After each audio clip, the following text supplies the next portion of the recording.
추운 겨울날 한 소녀가 동생을 들쳐 업고 붕어빵을 아주 능숙한 솜씨로 굽고 있습니다. 여기 붕어빵 5,000원어치만 주게. 영하 10도의 칼바람 속 4살 동생을 업고 붕어빵을 굽던 18살 소녀가 고개를 들었습니다. 네, 팍 꽉 채워서 맛있게 구워드릴게요. 소녀의 해맑은 미소를 정면으로 마주한 바로 그 순간 털썩 대한민국 재계 서열 1위 천하의 강 회장이 들고 있던 지갑을 힘없이 바닥에 떨어뜨렸습니다. 마치 죽은 사람이라도 본 듯 하얗게 질린 얼굴, 그리고 덜덜 떨리는 손끝. 설마 너니? 도대체 빈민가 낡은 천막 아래서 붕어빵을 파는 이 소녀가 누구길래 대기업 회장님이 이토록 소스라치게 놀란 걸까요?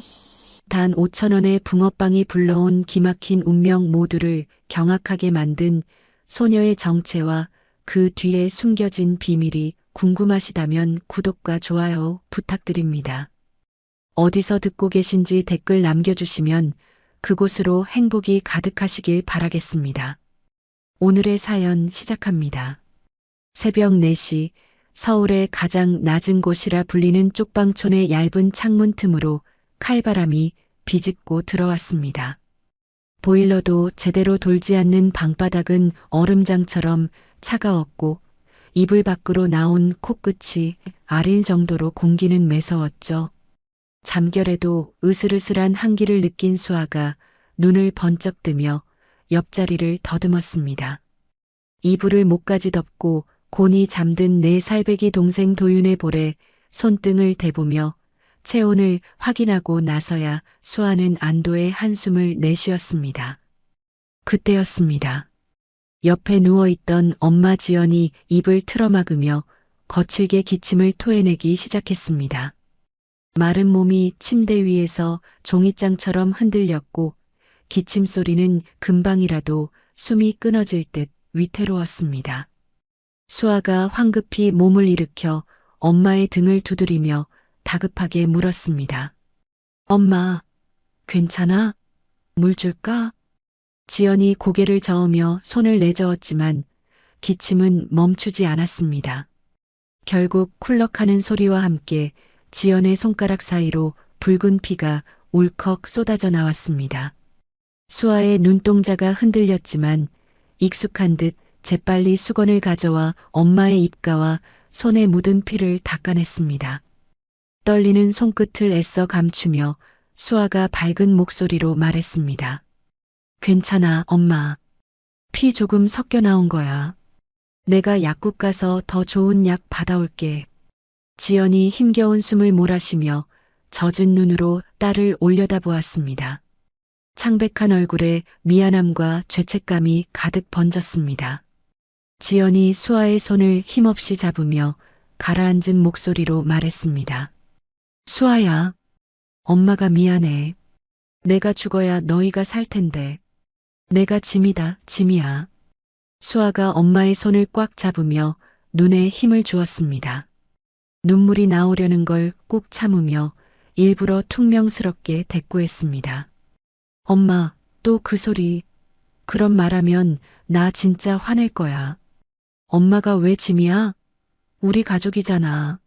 나 하나도 안 힘들어. 지연은 차마 말을 잇지 못하고 고개를 돌려 흐느꼈습니다. 수아는 엄마의 야윈 어깨를 잠시 토닥이다가 벽시계를 보고 서둘러 옷을 챙겨 입었습니다. 잠든 도윤을 깨워 등에 업고 낡은 포대기로 단단히 묶었습니다. 아이는 잠결에 칭얼거리면서도 익숙한 듯 누나의 등에 얼굴을 파묻었습니다. 그때 밖에서 쾅쾅거리는 소리와 함께 거친 고함이 들려왔습니다. 악덕 집주인 박 씨가 새벽부터 문을 두드리고 있었습니다. 한수아, 안에 있는 거 다 안다. 문 열어. 수아가 놀란 가슴을 쓸어내리며 조심스럽게 문을 열자 박 씨가 험악한 표정으로 문턱에 섰습니다. 박 씨가 수아의 행색을 위아래로 훑어보며 삿대질을 했습니다. 너 이번 주까지 밀린 월세 안 내면 방 뺀다고 했어. 안 했어? 벌써 2달이나 밀렸어. 내가 자선사업가야? 수아가 도윤을 업은 채 허리를 굽히며 사정했습니다. 아저씨, 죄송해요. 요즘 날이 너무 추워서 장사가 잘 안 돼서요. 조금만 기다려주시면 꼭 갚을게요. 제발이요. 박 씨가 혀를 차며 바닥에 침을 퇴뱉었습니다. 시끄러워. 너 같은 거지들 때문에 내 속이 문드러진다. 이번 주말까지 안 가져오면 짐 다 드러낼 줄 알아. 박 씨가 쾅 소리 나게 문을 닫고 돌아가자 수아는 떨리는 다리에 힘을 주며 리어카 손잡이를 잡았습니다. 낡은 붕어빵 리어카는 수아의 몸집보다 훨씬 크고 무거웠습니다.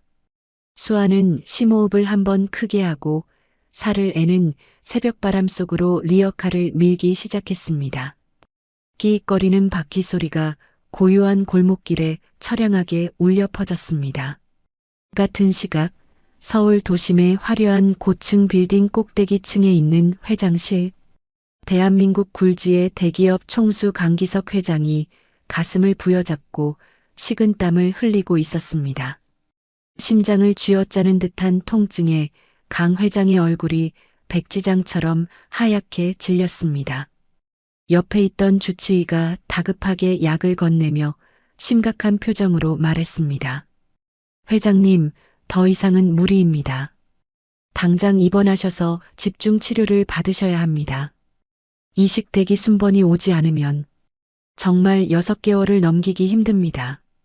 강 회장이 약을 삼키고 거친 숨을 몰아쉬며 고개를 저었습니다.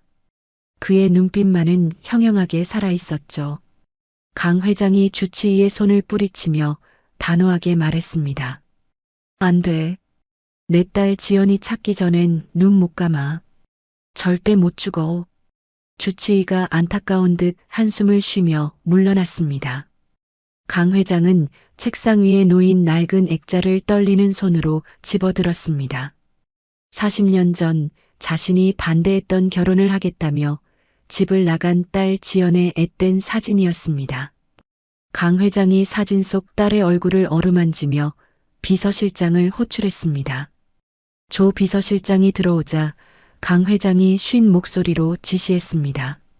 김 탐정한테 연락해. 인력을 2배로 늘리라고 해. 서울 바닥을 다 뒤져서라도 찾아내라고 해. 내 딸이 어디서 어떻게 살고 있는지. 조 비서실장이 침통한 표정으로 고개를 숙이며 대답했습니다. 네, 회장님. 최선을 다하고 있습니다만 워낙 오래전 일이라 흔적을 찾기가 쉽지 않습니다. 조금만 더 기다려 주십시오. 강 회장은 답답한 마음에 주먹으로 책상을 내리쳤지만 돌아오는 것은 텅 빈 회장실의 정막뿐이었습니다. 다시 장면은 지하철역 입구로 바뀝니다. 가장 바람이 세게 부는 출구 앞, 수아는 언손을 호호 불어가며 붕어빵 반죽을 틀에 붓고 있었습니다. 장갑을 껴도 손가락 마디마디가 빨갛게 부르트고 갈라져 피가 배어 나왔습니다. 리어카 밑에 둔 라면 박스 안에서 잠이 깬 도윤이 고개를 내밀며 칭얼거렸습니다. 누나, 배고파. 맘마 줘. 수아는 가슴이 철렁 내려앉았습니다. 아침도 못 먹이고 나온 것이 마음에 걸렸지만 가진 것이라곤 팔다 남은 식은 붕어빵뿐이었습니다. 수아가 쭈그리고 앉아 도윤의 머리를 쓰다듬으며 식은 붕어빵 꼬리를 떼어주었습니다. 도윤아, 이거 먹고 있어. 누나가 돈 많이 벌어서 저녁에 고기 사줄게. 알았지? 도윤은 고사리 같은 손으로 차가운 붕어빵 조각을 받아들고 오물거렸습니다. 맛있게 먹는 동생의 모습을 보며 수아는 입술을 꽉 깨물었습니다.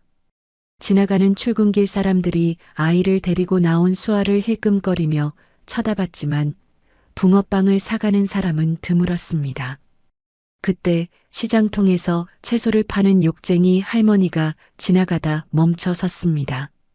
할머니가 주머니에서 귤 몇 개를 꺼내 도윤의 손에 쥐어주며 혀를 찼습니다. 쯧쯧. 어린 것이 고생이 많네. 날도 추운데 애를 데리고 나와서 이게 무슨 짓이야. 에구, 딱해라.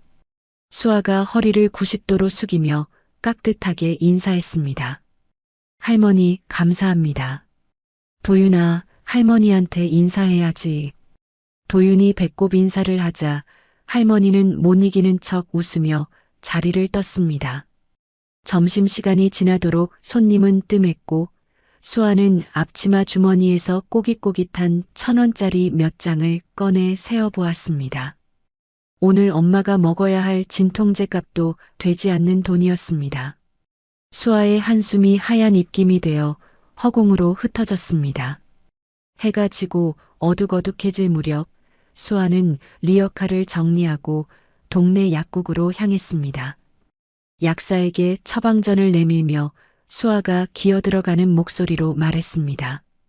약사님, 저 정말 죄송한데요.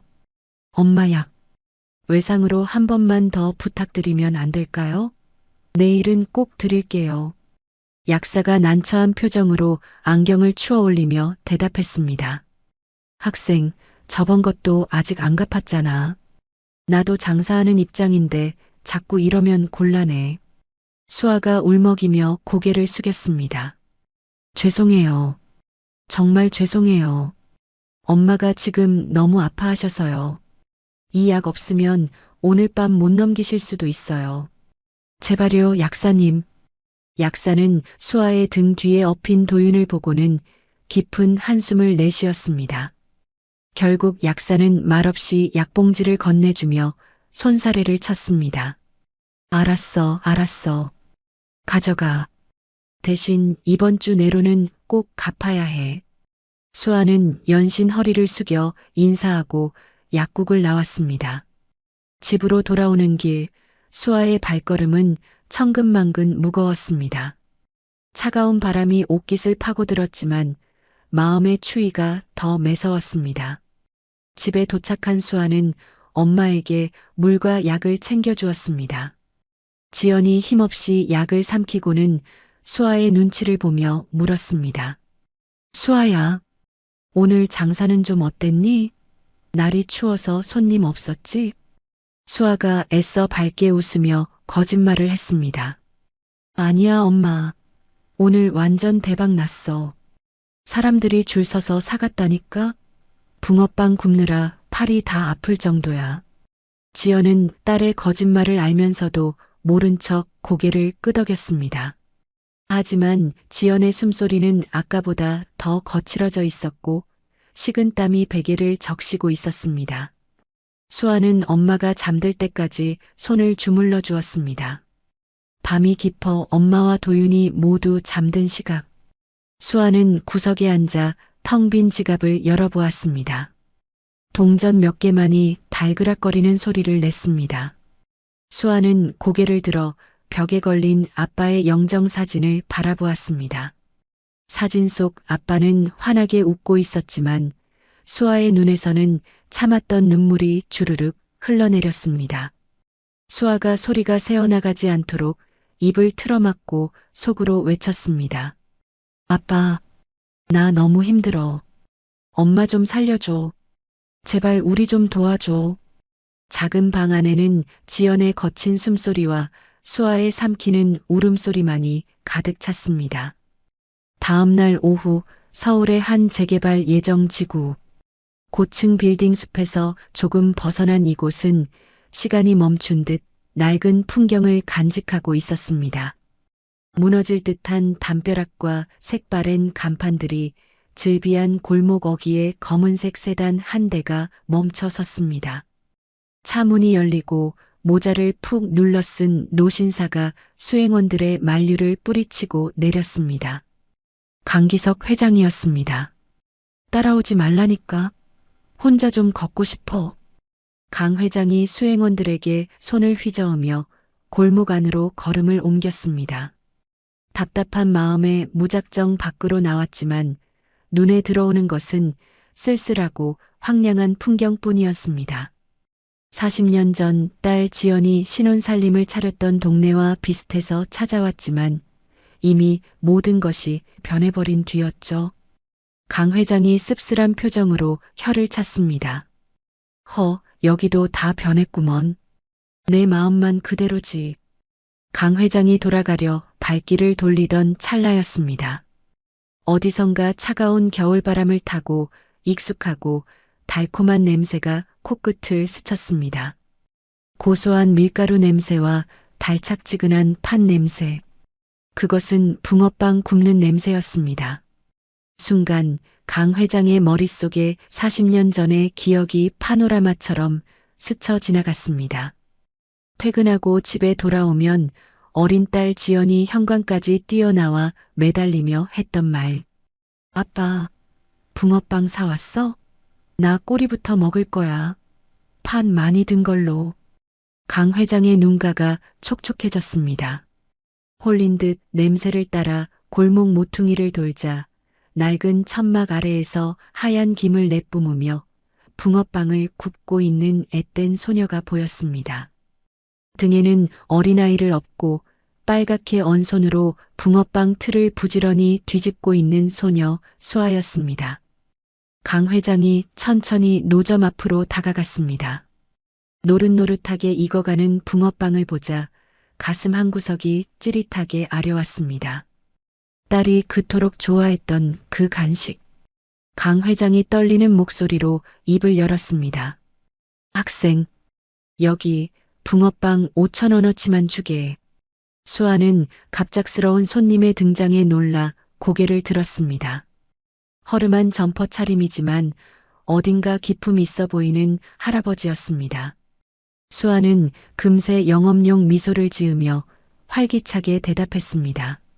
네, 어서 오세요. 꼬리까지 팍 채워서 아주 맛있게 구워드릴게요.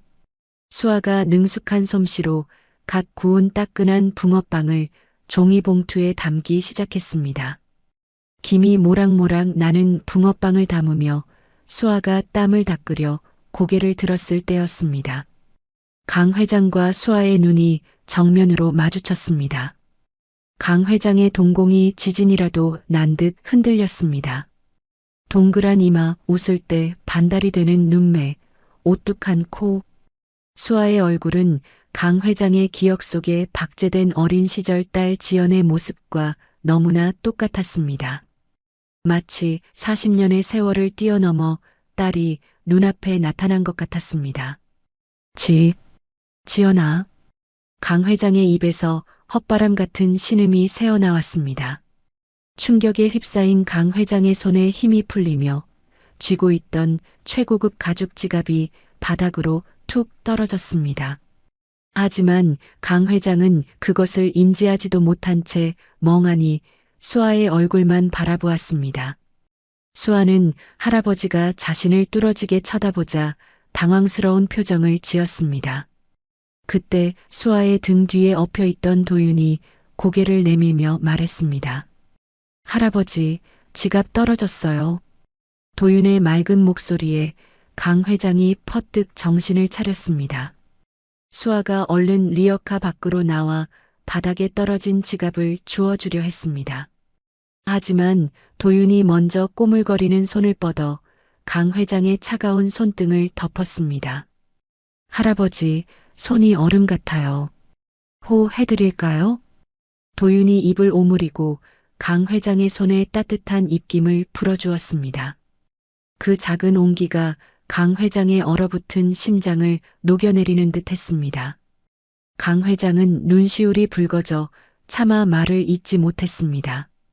갑작스러운 감정의 경랑에 가슴 통증이 다시 몰려오기 시작했습니다. 강 회장이 비틀거리며 가슴을 움켜쥐었습니다. 수아가 놀라 지갑을 줍다 말고 강 회장을 부축하려 했습니다. 할아버지, 괜찮으세요? 어디 편찮으세요? 강 회장은 혼란스럽고 고통스러운 마음에 급히 자리를 피해야겠다고 생각했습니다. 수아에게 붕어빵 봉투를 받아들고는 떨어진 지갑을 챙길 겨를도 없이 뒤를 돌아 비틀비틀 걸음을 옮겼습니다. 아니야. 됐어. 미안하네. 강 회장은 도망치듯 골목을 빠져나가 큰 길에서 손을 흔들어 택시를 잡았습니다. 수아는 바닥에 남겨진 지갑을 발견하고 소스라치게 놀라 소리쳤습니다. 할아버지, 여기 지갑 떨어뜨리셨어요. 할아버지. 수아가 지갑을 들고 뛰어갔지만 강 회장이 탄 택시는 이미 매연을 뿜으며 멀어지고 있었습니다. 수아는 멍하니 멀어지는 택시를 바라보다가 손에 들린 지갑을 내려다보았습니다. 묵직하고 고급스러운 가죽 지갑. 조심스럽게 지갑을 열어본 수아의 눈이 휘둥그레졌습니다. 빳빳한 수표 다발과 현금이 가득 들어 있었기 때문입니다. 수아는 가슴이 콩닥거려 주위를 두리번거렸습니다. 혹시나 누가 볼까봐 얼른 지갑을 품속 깊이 찔러 넣었습니다. 욕심이 나서가 아니었습니다. 잃어버린 주인이 얼마나 애타게 찾을지 걱정되었기 때문입니다. 도윤아, 이 지갑 할아버지한테 꼭 돌려드려야 해. 알았지? 수아는 다시 리어카로 돌아와 남은 장사를 마쳤습니다. 하지만 머릿속은 온통 그 할아버지와 지갑 생각뿐이었습니다. 그날 저녁 강 회장의 저택 서재. 강 회장은 비서실장에게 전화를 걸어 흥분된 목소리로 지시하고 있었습니다. 조 실장, 오늘 내가 갔던 그 재개발 구역. 거기서 붕어빵 파는 여자아이 당장 찾아내. 내 딸 지연이 어릴 때랑 똑같이 생겼어. 아주 똑같아. 조 비서실장이 당황하며 물었습니다. 회장님, 갑자기 그게 무슨 말씀이십니까? 따님은 40년 전에.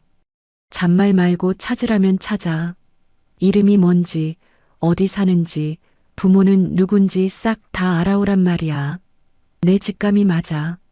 분명히 뭔가 있어. 강 회장은 전화를 끊고 거친 숨을 몰아쉬었습니다. 책상 위에는 수아에게 산 식은 붕어빵 봉투가 놓여 있었습니다. 차마 먹지도 버리지도 못한 채 강 회장은 붕어빵을 하염없이 바라보았습니다. 서재 문 밖, 이 통화 내용을 엿듣고 있던 사람이 있었습니다. 강 회장의 후처이자 계모인 박미란이었습니다. 미란의 눈매가 날카롭게 가늘어졌습니다. 붕어빵 파는 여자애, 지연이랑 똑같이 생겼다고? 미란은 죽어가던 영감이 갑자기 생기를 되찾고 비밀 지시를 내리는 것에 강한 위기감을 느꼈습니다. 만약 진짜 지연의 핏줄이라도 나타난다면 자신이 공들여온 유산 상속 계획이 물거품이 될 수도 있었습니다. 미라는 조용히 자신의 방으로 돌아와 신복인 김상무에게 전화를 걸었습니다. 목소리는 얼음장처럼 차가웠습니다. 김상무, 지금 당장 사람 풀어서 그 재개발 구역 붕어빵 노점상 뒤져. 회장이 찾기 전에 우리가 먼저 찾아야 해. 그게 뭔지, 누구인지 낱낱이 알아내서 보고해. 한편 집으로 돌아온 수아는 엄마가 잠든 틈을 타 몰래 지갑을 꺼냈습니다. 엄마의 머리맡 서랍 깊숙한 곳에 지갑을 숨기려던 찰나 지갑 안쪽 포켓에 꽂힌 명함 한 장이 눈에 들어왔습니다. 금박으로 새겨진 이름과 직함. 한강그룹 회장 강기석. 수아는 입을 다물지 못했습니다. TV 뉴스에서나 보던 그 대기업 회장님이었습니다. 오늘 붕어빵을 사갔던 그 허름한 차림의 할아버지가 회장님이라니 믿기지 않았습니다. 수아는 떨리는 손으로 명함을 다시 지갑에 넣고 서랍을 닫았습니다. 회장님, 내일 꼭 연락드려서 돌려드려야지. 수아는 쿵쾅거리는 심장을 진정시키며 잠든 엄마와 도윤의 얼굴을 바라보았습니다. 하지만 수아는 알지 못했습니다. 이 우연한 만남과 지갑이 자신과 가족의 운명을 송두리째 바꿔놓을 거대한 폭풍의 시작이라는 것을. 창밖에는 다시 눈발이 날리기 시작했고 수아네 쪽방의 밤은 깊어만 갔습니다. 다음 날 아침 쪽방촌의 아침은 여느 때보다 무겁게 시작되었습니다. 수아는 엄마 지연의 기침소리에 잠을 깼습니다. 평소와 다른 가슴 깊은 곳에서부터 끓어오르는 듯한 둔탁한 소리였죠. 수아가 놀라 일어나 엄마를 살폈습니다. 엄마, 왜 그래? 어디 아파? 지연은 대답조차 하지 못하고 입을 틀어막은 채 몸을 웅크렸습니다. 고통스러운 신음과 함께 지연의 몸이 활처럼 휘어지더니 입에서 엄청난 양의 붉은 피가 울컥 쏟아져 나왔습니다. 이불이 순식간에 붉게 물들었고 지연의 눈이 뒤집히며 그대로 의식을 잃고 쓰러졌습니다. 수아의 얼굴이 하얗게 질렸습니다. 엄마, 엄마, 정신 차려. 도윤아, 일어나봐. 엄마가 이상해. 자고 있던 도윤이 놀라 깨어 울음을 터뜨렸습니다. 수아는 떨리는 손으로 119에 전화를 걸었습니다. 구급차가 도착해 의식 잃은 지연을 싣고 병원으로 달리는 내내 수아는 엄마의 차가운 손을 꼭 잡고 기도했습니다. 병원 응급실에 도착하자마자 의료진이 달라붙어 지연을 처치실로 옮겼습니다.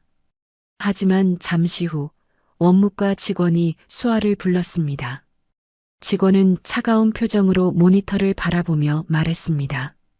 보호자분, 지금 환자분 상태가 위독해서 당장 수술이 필요할 수도 있습니다. 그런데 입원 수속을 하려면 밀린 진료비랑 보증금부터 해결하셔야 합니다. 수아가 울먹이며 직원의 소매를 잡고 애원했습니다. 선생님, 지금 돈이 없어요. 엄마부터 살려주세요. 제가 어떻게든 갚을게요. 제발 수술부터 해주세요. 직원은 난처한 듯 한숨을 내쉬며 수아의 손을 떼어냈습니다. 학생, 저번에도 외상으로 치료받고 아직 정산 안 됐잖아. 병원 규정상 보증금이 입금 안 되면 입원 수속 자체가 안 돼. 우리도 어쩔 수 없어. 수아는 털썩 바닥에 주저앉았습니다. 세상이 빙글빙글 도는 것 같았습니다. 도윤이 겁에 질려 수아의 등 뒤에 숨어 훌쩍거렸습니다. 누나, 엄마 죽어. 수아는 동생을 끌어안고 엉엉 울었습니다. 친척 하나 없는 세상에 돈이 없다는 이유로 엄마를 떠나보내야 한다는 사실이 사무치게 원통했습니다. 그때 수아의 머릿속에 번개처럼 스치는 것이 있었습니다. 어제 붕어빵을 사갔던 할아버지가 떨어뜨리고 간 지갑이었습니다. 수아는 품속에 고이 넣어두었던 묵직한 가죽 지갑을 꺼냈습니다. 지갑을 돌려드리면 사례금이라도 받을 수 있지 않을까 하는 절박한 희망이 솟구쳤습니다. 같은 시각 수아가 장사하던 재개발 구역 시장통, 검은 양복을 입은 덩치 큰 남자들이 쇠파이프를 들고 나타났습니다. 미란의 사주를 받은 흥신소 직원들이었습니다. 그들은 수아의 붕어빵 리어카를 찾아내고는 주변 상인들을 위협했습니다. 여기서 장사하던 그 젊은 여자 어디 갔어? 옆에서 채소를 팔던 욕쟁이 할머니가 놀라 달려나왔습니다. 아니, 당신들 뭐야? 남의 장사판에서 왜 행패? 흥신소 실장이 껌을 씹으며 비릿하게 웃었습니다. 할망구는 빠져. 야, 다 부숴버려. 명령이 떨어지자마자 직원들이 쇠파이프를 휘둘렀습니다. 와장창 소리와 함께 붕어빵 기계가 박살나고 천막이 찢겨나갔습니다.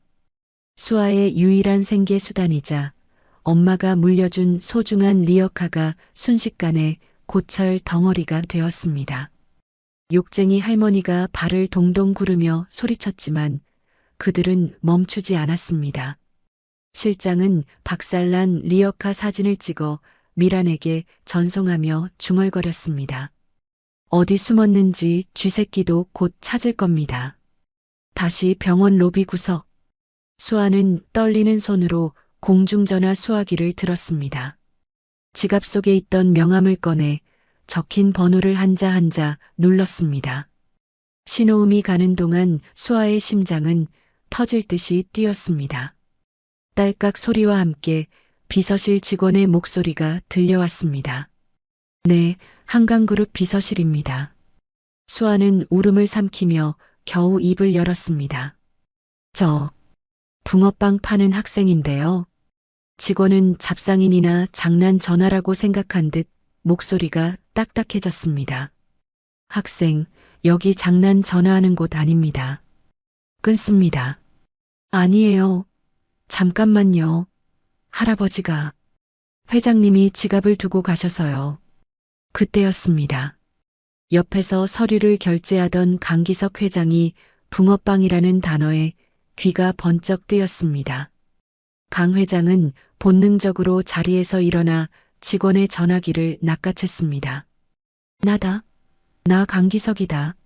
학생, 내 지갑을 가지고 있느냐? 수화기 너머로 들려오는 익숙한 그리고 위험 있는 목소리에 수아는 긴장이 풀리며 참았던 울음을 터뜨렸습니다. 할아버지, 지갑 돌려드릴게요. 제가 다 돌려드릴게요. 강 회장은 수아의 울음소리에 가슴이 철렁 내려앉았습니다. 어제 봤던 그 씩씩하던 소녀가 서럽게 울고 있었습니다. 그래. 고맙다. 그런데 왜 우느냐? 무슨 일이냐? 수아가 숨이 넘어갈 듯 헐떡이며 오열했습니다. 할아버지, 저 좀 도와주세요. 엄마가 죽어가요. 병원비가 없어서 수술을 못한대요. 제발이요. 수아의 울음 섞인 목소리는 비수가 되어 강 회장의 가슴에 꽂혔습니다. 엄마가 죽어간다는 말에 강 회장의 눈빛이 맹수처럼 돌변했습니다. 자신의 딸 지연이 위독하다는 뜻이었으니까요. 강 회장이 쩌렁쩌렁한 목소리로 외쳤습니다. 어느 병원이냐? 지금 당장 말해라. 5호병원 응급실이에요. 쫓겨날 것 같아요. 강 회장은 전화를 끊지도 않고 비서실장을 향해 고함을 질렀습니다. 조 실장, 당장 차 대기시켜. 5호병원으로 간다. 병원장에게 지금 당장 전화해. 내 이름 걸고 수술방부터 잡으라고 해. 강 회장은 외투도 걸치지 않은 채 와이셔츠 차림으로 회장실을 뛰쳐나갔습니다. 비서실장이 당황하여 뒤따르며 전화를 돌렸습니다. 강 회장의 머릿속에는 오직 하나, 딸과 손녀를 살려야 한다는 생각뿐이었습니다. 엘리베이터를 기다릴 새도 없이 비상구 계단을 뛰어내려가는 강 회장의 얼굴은 분노와 공포로 일그러져 있었습니다. 병원 로비에서는 원무과 직원들이 수아에게 다가왔습니다. 학생, 여기서 이러고 있으면 안 돼. 다른 환자들 방해되니까 일단 나가. 직원들이 수아의 팔을 잡아 끌고 도유는 무서워서 바지에 오줌을 지리며 울었습니다. 수아는 바닥에 주저앉아 버텼습니다. 못 나가요. 우리 엄마 수술해주기 전에는 절대로 못 나가요. 수아가 직원들의 다리를 붙잡고 매달렸지만 그들은 냉정하게 수아를 떼어내려 했습니다. 로비 밖으로 질질 끌려가는 수아의 모습은 처참했습니다. 그때 병원 자동문이 벌컥 열리며 검은 정장을 입은 경호원 수십 명이 파도처럼 밀려 들어왔습니다. 그리고 그 중앙에서 강기석 회장이 폭풍 같은 기세로 걸어 들어왔습니다. 그 손 놓지 못해. 강 회장의 사자우 같은 호통 소리가 병원 로비를 뒤흔들었습니다. 직원들이 깜짝 놀라 동작을 멈췄고 로비에 있던 모든 사람의 시선이 강 회장에게 쏠렸습니다. 서슬 퍼런 눈빛의 강 회장은 곧바로 수아에게 성큼성큼 다가갔습니다. 수아는 엉망이 된 모습으로 강 회장을 올려다보았습니다. 강 회장의 눈에서 뜨거운 눈물이 툭 떨어졌습니다. 미안하다. 할아버지가 늦었다. 강 회장이 주저앉아 있는 수아와 도윤을 감싸 안는 순간 병원장이 하얗게 질린 얼굴로 로비로 뛰어내려왔습니다. 운명적인 재회의 순간이자 강 회장의 분노가 폭발하기 직전의 고요함이 로비를 감쌌습니다. 병원 로비의 공기가 순식간에 얼어붙었습니다. 수십 명의 경호원이 인간띠를 만들어 길을 트자 강기석 회장은 원무과 직원들을 거칠게 밀치며 안쪽으로 성큼성큼 걸어 들어갔습니다. 직원들이 당황하여 막아보려 했지만 비서실장이 나서서 그들을 제지했습니다. 비키시오. 회장님 지나가십니다. 강 회장은 응급실 문을 발로 차듯 열어젖히며 사자우를 토해냈습니다. 그 목소리에는 40년의 한과 분노가 서려 있었죠. 지연아, 내 딸 지연아, 어디 있느냐? 애비가 왔다. 그때 하얗게 질린 병원장이 의료진을 대동하고 허겁지겁 뛰어왔습니다. 이마에는 식은땀이 비 오듯 흐르고 있었고 넥타이는 삐뚤어진 채였습니다. 회장님, 오셨습니까? 연락받고 바로 조치했습니다. 이쪽입니다. 이쪽으로 오십시오. 병원장이 굽실거리며 강 회장을 VIP 구역으로 안내했습니다. 커튼이 젖혀지자 각종 기계장치에 둘러싸인 채 산소 마스크를 쓰고 있는 지연의 모습이 드러났습니다. 강 회장의 발걸음이 그 자리에 못 박힌 듯 멈췄습니다. 숨을 헐떡이며 딸의 얼굴을 확인하던 강 회장의 눈동자가 심하게 흔들렸습니다. 세월의 풍파에 야위고 병색이 완연했지만 강 회장은 단 1초 만에 알아봤습니다. 자신이 그토록 모질게 내쳤던 세상에서 가장 사랑했던 딸 지연이었습니다. 강 회장의 다리에 힘이 풀리며 침대맡에 주저앉았습니다. 떨리는 손을 뻗어 딸의 차가운 뺨을 어루만졌습니다. 지연아, 아가, 애비가 왔다. 너무 늦게 와서 미안하다. 정말 미안하다. 강 회장은 딸의 손을 자신의 얼굴에 비비며 통곡했습니다. 주름진 눈에서 뜨거운 눈물이 복물 터지듯 쏟아져 내렸습니다. 지연은 의식이 없는 와중에도 아버지의 목소리를 들은 듯 눈가에서 눈물이 주르륵 흘러내렸습니다. 뒤따라 들어온 수아는 이 믿기 힘든 광경에 얼어붙어 있었습니다. 자신을 도와주러 온 줄만 알았던 회장님이 엄마를 붙잡고 오열하고 있었으니까요. 두려움과 혼란스러움에 입술을 떨며 수아가 조심스럽게 물었습니다. 할아버지, 우리 엄마 아세요? 왜 그러세요? 강 회장이 젖은 눈으로 고개를 돌려 수아를 올려다보았습니다. 그리고 떨리는 목소리로 힘겹게 입을 열었습니다. 수아야, 내가 너희 엄마 아버지다. 내 외아래비야. 수아는 머리를 한 대 맞은 듯 멍해졌습니다. 엄마가 아플 때마다 그리워하며 불렀던 이름, 아버지. 사진 속에서만 봤던 그분이 바로 눈앞에 있는 회장님이라니 믿기지 않았습니다. 수아가 입을 틀어막으며 뒷걸음질 쳤습니다. 거짓말. 진짜 우리 외할아버지라고요? 강 회장이 수아와 도윤을 품에 와락 끌어안았습니다. 거친 숨을 몰아쉬며 아이들의 등을 쓰다듬었습니다. 그래, 맞다. 내가 죄인이다. 너희를 이렇게 고생시키고 이제 아무 걱정 마라. 할아버지가 다 지켜주마. 내 목숨을 바쳐서라도 너희는 지킬 거다.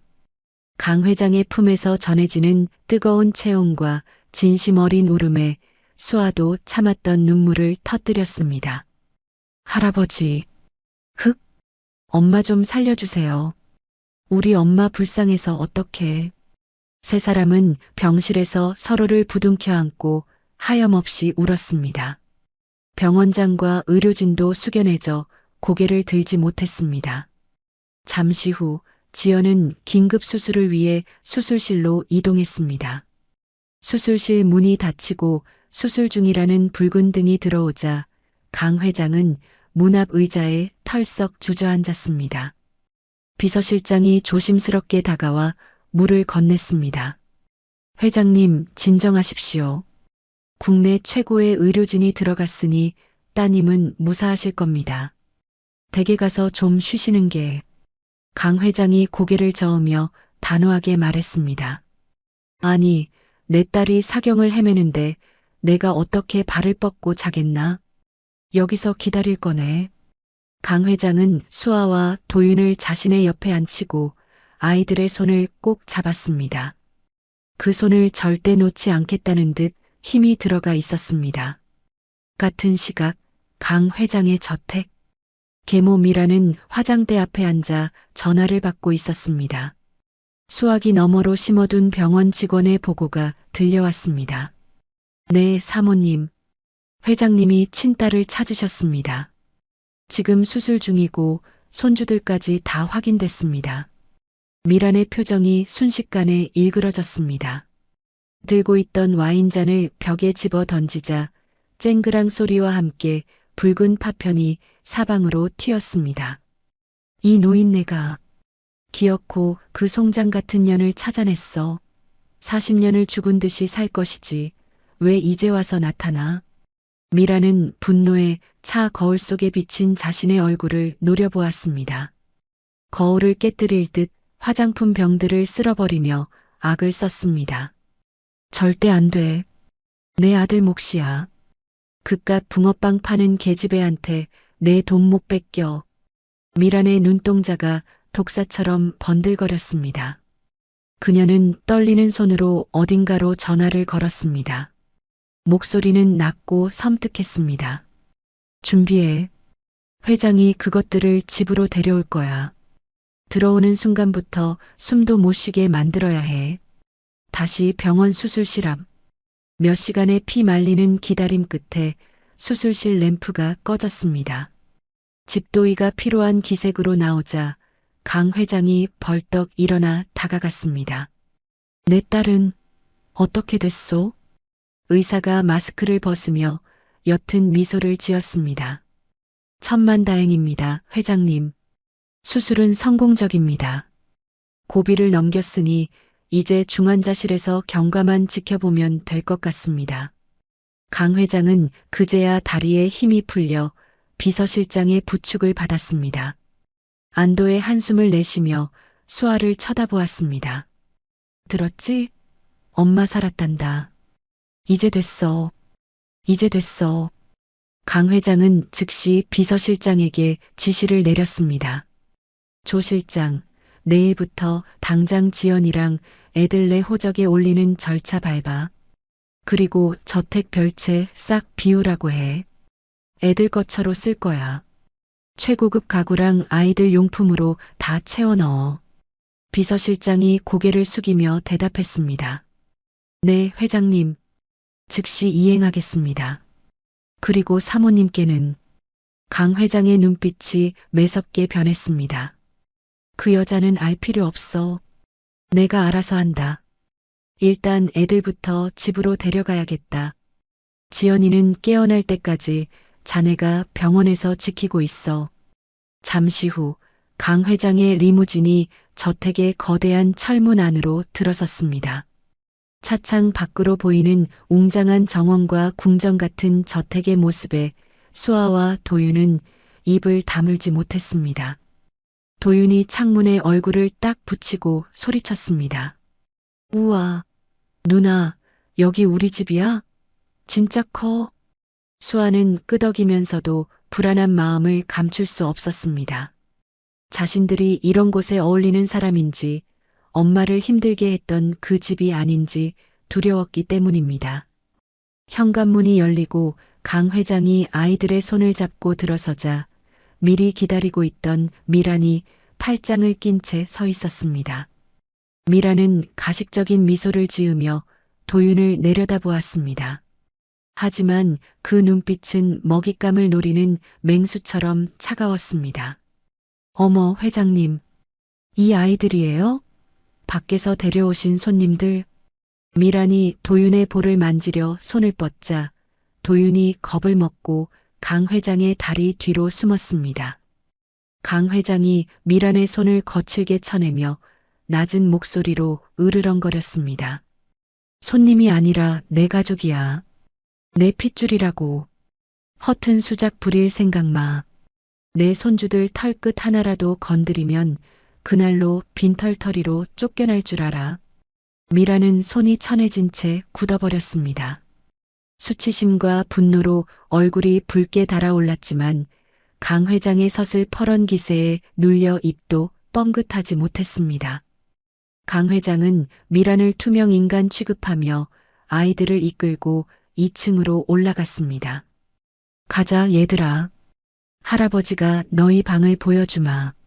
미라는 멀어지는 세 사람의 뒷모습을 노려보며 입술을 깨물었습니다. 피맛이 날 정도로 세게 깨문 입술 사이로 저주 같은 혼잣말이 새어나왔습니다. 가족? 흥, 얼마나 가나 보자고. 제 발로 기어나가게 해줄 테니까.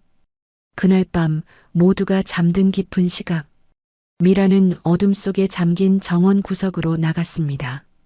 그곳에는 저택의 보안을 책임지는 보안팀장이 초조한 표정으로 기다리고 있었습니다. 미란이 두툼한 돈 봉투를 보안팀장의 품에 찔러 넣으며 속삭였습니다. 자, 받아. 도박 빚 갚고도 남을 돈이야. 보안팀장이 떨리는 손으로 봉투를 확인하며 침을 꿀꺽 삼켰습니다. 사모님, 정말 눈 감고 있으면 되는 겁니까? 회장님이 아시면 전 죽습니다. 미란이 보안팀장의 멱살을 잡고 차갑게 웃었습니다. 걱정 마. 회장은 곧 죽어. 그때까지만 4개가 되면 돼. 내가 시킬 때 CCTV 끄고 문 열어. 알았어? 보안팀장은 공포에 질려 고개를 끄덕였습니다. 미라는 만족스러운 듯 미소를 지으며 어둠 속으로 사라졌습니다. 저택의 화려한 불빛 아래 검은 음모가 독버섯처럼 피어오르고 있었습니다. 일주일 후 강기석 회장의 저택 별채는 웃음소리로 가득 찼습니다. 사람의 온기가 없던 적막한 공간이 수아와 도윤이 들어온 뒤로 완전히 달라졌죠.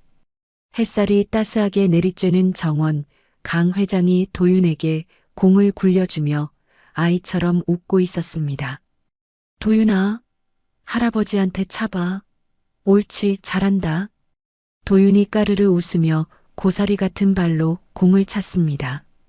강 회장은 짐짓 넘어지는 신용을 하며 손주를 안아 올렸습니다. 그 모습을 베란다 의자에 앉아 스케치북에 담고 있던 수아의 입가에도 편안한 미소가 걸렸습니다. 지연 역시 휠체어에 앉아 그 평화로운 풍경을 눈에 담으며 감격스런 표정을 지었죠. 수아가 그림을 그리다 말고 하늘을 올려다보며 속삭였습니다. 엄마, 이거 꿈 아니지? 우리 지금 너무 행복해서 깨면 다시 쪽방일까봐 겁나. 지연이 따뜻한 손으로 수아의 손등을 덮어주었습니다. 아니야, 수아야. 꿈 아니란다. 할아버지가 우리한테 주신 선물이야. 이제 겁먹지 말고 마음껏 누려. 그날 오후 검은 양복을 입은 변호사 무리가 서류 가방을 들고 은밀하게 별채로 들어왔습니다. 강 회장이 긴급 호출한 고문 변호인단이었습니다. 서재에 둘러앉은 변호사들 앞에서 강 회장은 단호한 표정으로 서류에 도장을 찍었습니다. 내 전 재산과 경영권, 그리고 이 저택까지 전부 내 딸 지연이와 손주 수아, 도윤이에게 상속한다. 공증 절차 오늘 안으로 끝내. 수석 변호사가 조심스럽게 물었습니다. 회장님, 사모님, 박미란 여사님 몫은 전혀 남기지 않으실 겁니까? 법적 분쟁의 소지가 있습니다만. 강 회장의 눈빛이 서늘하게 빛났습니다. 그 여자는 내 옆에서 40년을 호의호식했어. 그걸로 충분해. 내 핏줄을 내쫓고 핍박한 대가를 치르게 해야지. 한 푼도 줄 수 없어. 내 유언장에 토 달지 마. 강 회장의 목소리는 흔들림이 없었습니다. 변호사들은 고개를 숙이며 서류를 정리했습니다. 하지만 이 은밀한 대화는 벽 너머로 고스란히 새어나가고 있었습니다. 서재 책장 뒤편에 숨겨진 도청 장치를 통해 미란이 자신의 방에서 이어폰을 꽂고 모든 내용을 듣고 있었던 것입니다. 미란의 손에 들린 와인잔이 부들부들 떨렸습니다. 얼굴은 공포와 분노로 불그락푸르락 변해갔죠. 한 푼도 안 준다고? 내가 40년을 밥해 먹이고 수발들었는데 핏줄이 아니라고 날 개 취급해? 미란이 이어폰을 거칠게 뽑아 던지며 소파에 주저앉았습니다. 이대로 가다간 빈털터리로 길거리에 나앉게 생겼다는 공포가 엄습했습니다. 미란의 눈동자가 광기로 번들거렸습니다. 더 이상 이간질이나 누명 씌우기 같은 소극적인 방법으로는 판세를 뒤집을 수 없다는 것을 깨달은 것이죠. 그래, 내가 그렇게 나온다 이거지? 그럼 나도 방법이 있어. 상속받을 인간들이 사라지면 그만이야. 미라는 떨리는 손으로 휴대폰을 들어 신복인 김상무를 호출했습니다. 김상무가 방으로 들어오자 미라는 금고를 열어 현금 다발이 가득 든 가방을 건넸습니다. 받아. 그리고 당장 흥신소 애들 준비시켜. 내일이야. 김상무가 침을 꿀꺽 삼키며 물었습니다. 사모님, 정말 하시게요? 이건 되돌릴 수 없습니다. 살인입니다. 미란이 김상무의 뺨을 올려붙였습니다. 짝소리와 함께 김상무의 고개가 돌아갔습니다. 닥쳐. 안 하면 우리가 죽어. 내일 회장이 정밀 검진 받으러 병원 가면 저택이 빌 거야. 그때 처리해. 단순 실종 말고 화재 사고로 위장해서 뼈도 못 추리게 태워버리라고. 미란의 목소리는 악마의 속삭임처럼 섬뜩했습니다. 김상무는 겁에 질린 표정으로 돈 가방을 챙겨나갔습니다. 미란은 창밖으로 평화롭게 잠든 별채를 내려다보며 비릿하게 웃었습니다. 오늘 실컷 행복해둬라. 내일이 너희 제삿날이니까. 다음 날 아침 강 회장은 정기정밀 검진을 위해 일찍 채비를 서둘렀습니다. 현관까지 배웅 나온 수아가 강 회장의 넥타이를 매만져주며 걱정스럽게 말했습니다. 할아버지, 검사 잘 받고 오세요. 점심에는 할아버지가 좋아하시는 된장찌개 끓여놓을게요. 강 회장은 손녀의 갸륵한 마음에 콧날이 시큰해졌습니다. 수아의 손을 꼭 잡으며 인자하게 웃었죠. 그래, 그래. 우리 수아 솜씨 믿고 금방 다녀오마. 도윤이랑 엄마 잘 챙기고 있어라. 강 회장은 아쉬운 듯 아이들을 몇 번이나 뒤돌아보며 차에 올랐습니다. 강 회장의 차가 저택을 빠져나가자 2층 창문 커튼 뒤에서 이를 지켜보던 미란이 움직이기 시작했습니다. 미란은 미리 매수해둔 보안팀장에게 눈짓을 보냈습니다. 보안팀장은 고개를 끄덕이며 별채 주변의 CCTV 전원을 내리고 경호원들을 다른 곳으로 유인했습니다. 미라는 헝클어진 머리와 사색이 된 얼굴을 연출하고는 헐레벌떡 별채 문을 두드렸습니다. 수아야, 수아야, 문 좀 열어봐. 큰일 났다. 집안에서 도윤과 놀아주던 수아가 놀라서 문을 열었습니다. 사모님? 무슨 일이세요? 미란이 가쁜 숨을 몰아쉬며 수아의 어깨를 잡고 흔들었습니다. 회장님이 병원으로 가시다가 교통사고가 났대. 지금 위독하셔서 수술실 들어가셨어. 네, 그게 무슨... 수아의 머릿속이 하얗게 변했습니다. 방금 전까지 웃으며 손을 흔들어 주셨던 할아버지가 사고라니 믿을 수 없었습니다. 지연도 방에서 휠체어를 밀고 나오며 사색이 되었습니다. 새어머니, 그게 정말이에요? 아버지가... 미란이 발을 동동 구르며 소리쳤습니다. 그렇다니까? 지금 이러고 있을 때가 아니야. 빨리 가야 해. 내 차로 가자. 구급차보다 내 차가 빨라. 지연은 몸이 불편해 휠체어 리프트가 달린 차량을 기다려야 했습니다. 미란이 수아의 등을 떠밀며 재촉했습니다. 지연이는 김 기사가 태워올 거야. 수아 너라도 먼저 가서 할아버지 곁을 지켜야지. 도윤이 데리고 얼른 타. 이성을 잃은 수아는 의심할 겨를도 없었습니다. 신발도 제대로 신지 못한 채 도윤을 번쩍 안고 미란이 가리키는 검은색 승합차에 올랐습니다. 미란이 운전석에 올라타자마자 차는 굉음을 내며 저택을 빠져나갔습니다. 수아는 품에 안긴 도윤을 끌어안으며 덜덜 떨리는 목소리로 기도했습니다. 제발, 할아버지 제발 무사하셔야 해요. 하지만 수아는 알지 못했습니다. 자신이 탄 차가 병원이 아닌 되돌아올 수 없는 지옥으로 향하고 있다는 것을요. 검은 승합차는 도심을 벗어나 인적이 드문 외곽도로를 질주하고 있었습니다. 차 안의 공기는 숨막힐 듯 무거웠습니다. 수아는 불안한 마음에 떨리는 손으로 주머니에서 휴대폰을 꺼냈습니다. 강 회장의 비서실장에게 전화를 걸어 상태를 확인하려던 찰나였습니다. 갑자기 뒷좌석에 숨어있던 험상궂은 남자가 불쑥 나타나 수아의 손목을 낚아챘습니다. 흥신소 직원이었습니다. 아, 뭐 하는 짓이에요? 남자는 거칠게 수아의 휴대폰을 빼앗아 전원을 꺼버리고는 바닥에 던져버렸습니다. 수아가 기겁하며 운전석에 있는 미란에게 소리쳤습니다. 사모님, 뒤에 이 사람 누구예요? 할아버지한테 가는 거 아니었어요? 미란은 대답 대신 룸미러로 수아를 쳐다보며 비릿하게 웃었습니다. 그 웃음이 너무나 섬뜩하여 수아는 온몸에 소름이 돋았습니다. 할아버지, 그래, 만나게 해줄게. 저승 가서 실컷 만나렴. 그게 무슨, 차 세워요. 당장 세워요. 수아가 도윤을 감싸 안으며 비명을 질렀지만 차는 더욱 속도를 높여 산길로 접어들었습니다. 도윤이 겁에 질려 자지러지게 울기 시작했습니다. 잠시 후 차는 낡고 버려진 냉동 창고 앞에 멈춰 섰습니다. 흥신소 직원들이 거칠게 차 문을 열고 수아와 도윤을 끌어내렸습니다. 살려주세요. 사람 살려. 수아가 발버둥 쳤지만 건장한 남자들을 당해낼 수는 없었습니다.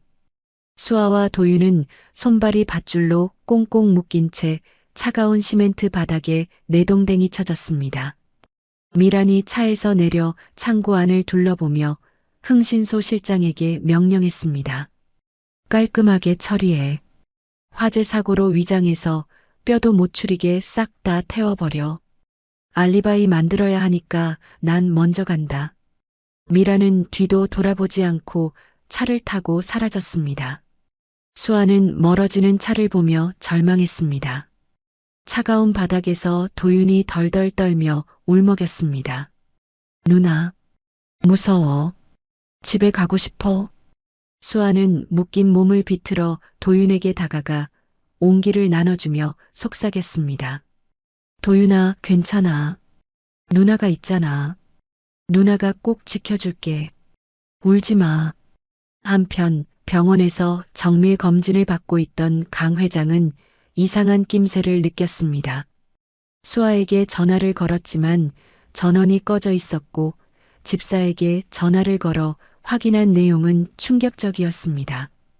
회장님, 사모님이 회장께서 교통사고가 났다고 하시면서 수아 아가씨와 도윤 도련님을 태우고 나가셨습니다. 강 회장의 손에서 수화기가 툭 떨어졌습니다. 가슴을 쥐어짜는 듯한 통증이 몰려왔지만 강 회장은 자리를 박차고 일어났습니다. 이런 미친, 그 여자가 애들을 유인했어. 내가 사고라니. 옆에 있던 비서실장이 기겁하며 강 회장을 부축했습니다. 회장님, 진정하십시오. 심장에 무리가 갑니다. 강 회장이 링거 바늘을 거칠게 뽑아 던지며 고함을 질렀습니다. 지금 내 심장이 문제야. 내 새끼들이 죽게 생겼는데 당장 위치 추적해. 경찰청장한테 전화하고 헬기 띄워. 당장. 강 회장의 눈은 핏발이 서 있었습니다. 극심한 통증으로 식은땀이 비 오듯 흘렀지만 정신력 하나로 버티며 차에 올랐습니다. 찾아내. 털끝 하나라도 다치면 그년 내가 죽여버릴 거야. 다시 폐창고 안. 흥신소 직원들이 바닥에 휘발유통을 들이부었습니다. 매캐한 기름 냄새가 진동하자 도윤은 공포에 질려 숨을 헐떡였습니다. 수아의 눈에 바닥에 떨어진 날카로운 쇠조각 하나가 들어왔습니다. 직원들이 킬킬거리며 담배를 피우느라 한눈을 파는 사이 수아는 필사적으로 몸을 움직여 쇠조각 쪽으로 다가갔습니다. 등 뒤로 묶인 손목을 쇠조각에 비벼대기 시작했습니다. 녹슨 쇠조각이 살을 파고들어 피가 흘렀지만 수아는 고통을 느낄 겨를도 없었습니다. 끊어져라. 제발 끊어져라. 직원 중 한 명이 다 피운 담배꽁초를 휘발유 웅덩이에 툭 던졌습니다. 자, 이제 캠프파이어 시작이다. 순식간에 화르륵 소리와 함께 거대한 불길이 치솟았습니다. 직원들은 불길을 피해 밖으로 도망치며 셔터를 쾅 닫아버렸습니다. 창고 안은 순식간에 화염과 검은 연기로 가득 찼습니다. 콜록, 콜록, 누나. 도윤이 기침하며 수아를 찾았습니다. 수아는 마지막 힘을 짜내 밧줄을 쇠조각에 세게 문질렀고 툭 소리와 함께 밧줄이 끊어졌습니다. 피투성이가 된 손으로 수아는 재빨리 도윤의 결박을 풀었습니다. 하지만 출구는 이미 굳게 닫혔고 불길은 사방에서 조여오고 있었습니다. 수아는 입고 있던 점퍼를 벗어 구석에 고인 물웅덩이에 적셨습니다. 그 옷으로 도윤의 코와 입을 막아주고 연기가 그나마 덜한 구석으로 아이를 밀어 넣었습니다. 자신은 도윤을 온몸으로 감싸 안아 불길과 열기를 막아섰습니다. 의식이 점점 흐릿해져 갔습니다. 도윤아, 조금만 참아. 할아버지가 꼭 오실 거야. 수아의 눈앞이 가물가물해지는 순간 밖에서 헬기 소리와 함께 요란한 사이렌 소리가 희미하게 들려왔습니다. 폐창고 밖은 아수라장이었습니다. 굉음과 함께 도착한 강기석 회장의 경호 차량들이 창고 주위를 에워쌌고 뒤이어 경찰차와 소방차의 사이렌 소리가 밤하늘을 찢을 듯 울려 퍼졌습니다. 차에서 내린 강 회장은 비서실장의 부축을 받으면서도 맹렬하게 타오르는 불길을 보며 절규했습니다. 안 돼. 수아야. 도윤아. 할아버지가 왔다. 대답 좀 해봐라. 산소호흡기를 쓴 채 비틀거리는 강 회장의 눈앞에서 시뻘건 화마가 창고를 집어삼키고 있었습니다. 그 열기가 어찌나 뜨거운지 경호원들조차 뒷걸음질 칠 정도였죠. 도망치려던 흥신소 직원들은 이미 경호팀에 의해 바닥에 제압당해 있었습니다.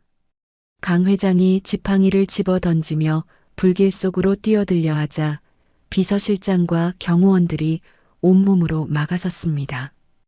회장님, 안 됩니다. 위험합니다. 비켜. 내 새끼들이 저 안에 있어. 비키란 말이야. 강 회장은 가슴을 쥐어뜯으며 오열했습니다. 그때 경호팀장이 무전기에 대고 다급하게 소리쳤습니다. 트럭 가져와. 셔터 밀어버려. 경호용 대형 SUV가 굉음을 내며 후진하더니 굳게 닫힌 창고 셔터를 쾅 하고 들이받았습니다. 찌그러진 셔터 틈으로 시커먼 연기가 폭포수처럼 쏟아져 나왔습니다. 소방대원들이 호스로 물을 뿌리며 진입로를 확보하자 경호팀장이 방독면을 쓰고 안으로 뛰어들어갔습니다. 수아 아가씨, 도윤 도련님. 연기가 자욱한 창고 안 구석진 곳에서 희미한 실루엣이 보였습니다. 물에 젖은 점퍼를 뒤집어 쓴 채 웅크리고 있는 작은 덩어리. 수아였습니다. 수아는 의식을 잃어가는 와중에도 도윤을 품 안에 꼭 끌어안고 있었습니다. 경호팀장이 달려가 아이들을 안아 올렸습니다. 찾았습니다. 생존자 확인. 나갑니다. 경호팀장의 외침이 무전을 타고 밖으로 전해지자 강 회장은 다리에 힘이 풀려 그 자리에 주저앉았습니다. 잠시 후 그 으름투성이가 된 수아와 도윤이 들것에 실려 밖으로 나왔습니다. 구급대원이 산소 마스크를 씌우자 도윤이 콜록 하며 기침을 토해내더니 울음을 터뜨렸습니다. 으앙, 누나, 뜨거워. 도윤의 울음소리는 강 회장에게 세상에서 가장 반가운 소리였습니다. 수아도 희미하게 눈을 뜨며 가장 먼저 동생을 찾았습니다. 도윤아, 도윤아 괜찮아? 강 회장이 링거줄이 엉키는 것도 아랑곳하지 않고 들것으로 기어가듯 다가갔습니다.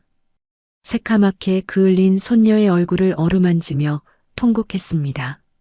수아야, 아가, 할아버지가 미안하다. 내가 죽일 놈이다. 수아가 힘없는 손을 들어 강 회장의 옷자락을 잡으며 미소 지었습니다. 할아버지, 오실 줄 알았어요. 저 약속 지켰어요. 도윤이 지켰어요. 그 말을 끝으로 수아는 다시 기절하듯 눈을 감았습니다. 강 회장은 아이들이 구급차에 실리는 모습을 끝까지 지켜보다가 극심한 가슴 통증과 안도감에 정신을 잃고 쓰러졌습니다. 같은 시각 강 회장의 저택. 미라는 거실 소파에 앉아 클래식 음악을 들으며 와인잔을 흔들고 있었습니다. 입가에는 승자의 미소가 걸려 있었죠. 지금쯤이면 제가 되었겠지? 내일 아침 뉴스에 화재 사고 소식이 뜨면 슬픈 연기나 좀 해줘야겠네. 미란이 여유롭게 와인을 한 모금 마시려는 순간이었습니다. 쾅! 하는 굉음과 함께 저택 현관문이 박살나며 경찰 특공대가 들이닥쳤습니다. 꼼짝마. 박미란 씨, 당신을 살인 교사 및 방화, 아동 납치 혐의로 긴급 체포합니다. 미란이 소스라치게 놀라 와인잔을 떨어뜨렸습니다. 붉은 와인이 카펫 위로 핏빛처럼 번져나갔습니다. 미란이 표독스럽게 소리쳤습니다. 뭐 하는 짓이야? 내가 누군지 알아? 어디서 감히 행패야? 영장 가져와. 형사가 미란의 눈앞에 체포영장을 들이밀며 차갑게 말했습니다. 여기 있습니다. 그리고 이건 당신이 고용한 흥신소 실장의 자백 녹취록과 송금 내역입니다. 더 볼 것도 없죠? 미란의 얼굴이 사색이 되었습니다. 형사가 녹음기를 틀자 미란의 목소리가 적나라하게 흘러나왔습니다. 뼈도 못 추리게 싹 다 태워버려. 미란은 다리에 힘이 풀려 주저앉았습니다. 경찰들이 미란의 팔을 꺾어 수갑을 채웠습니다. 미란이 발악하며 고개를 저었습니다. 아니야. 이거 조작이야. 난 모르는 일이야. 김상무가 시킨 거야. 형사가 코웃음을 치며 미란을 일으켜 세웠습니다. 김상무도 이미 잡혔습니다. 당신이 시켰다고 다 불었으니까 가서 변명하시죠.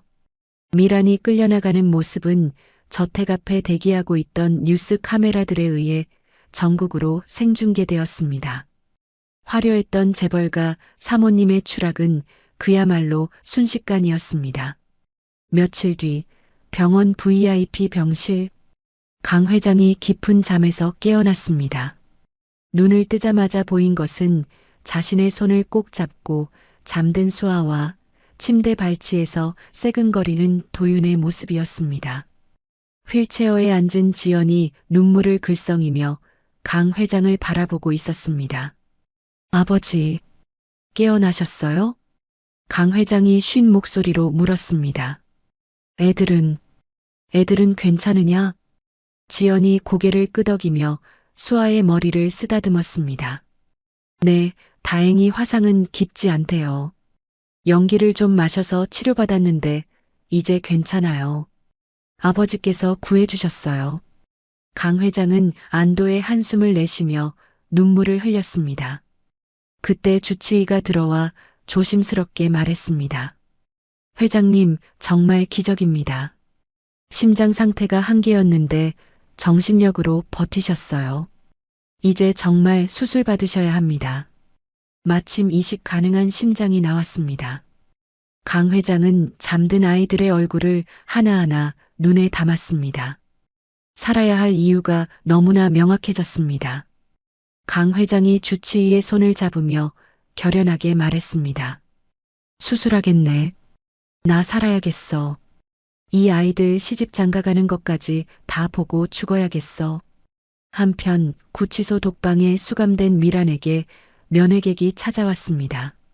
미란은 헝클어진 머리에 수의를 입은 초라한 모습으로 기대에 찬 눈빛으로 면회실에 들어왔습니다.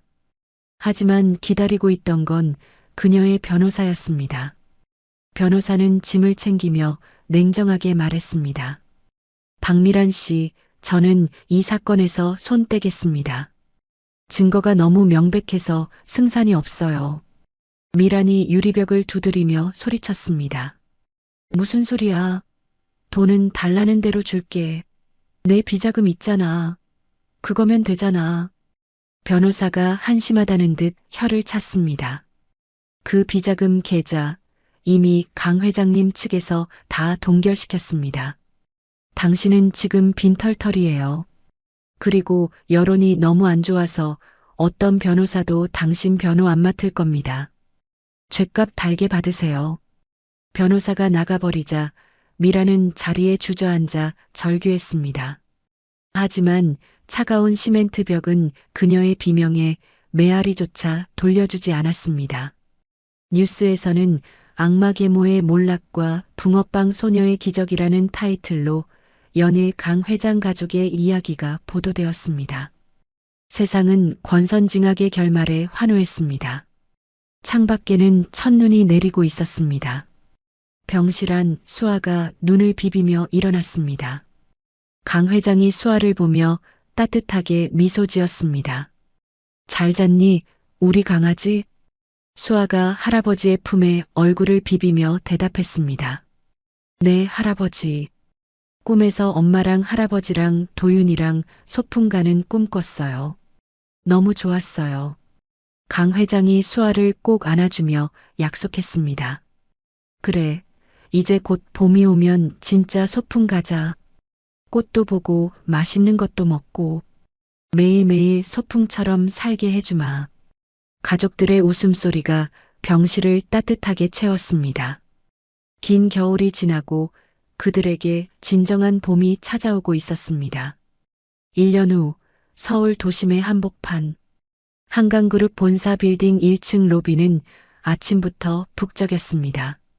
가장 임대료가 비싸기로 소문난 노른자위 자리에 아주 특별한 가게가 문을 여는 날이었기 때문입니다. 간판에는 귀여운 글씨체로 이렇게 적혀 있었습니다. 행복 붕어빵. 가게 안은 고소하고 달콤한 냄새로 가득했습니다.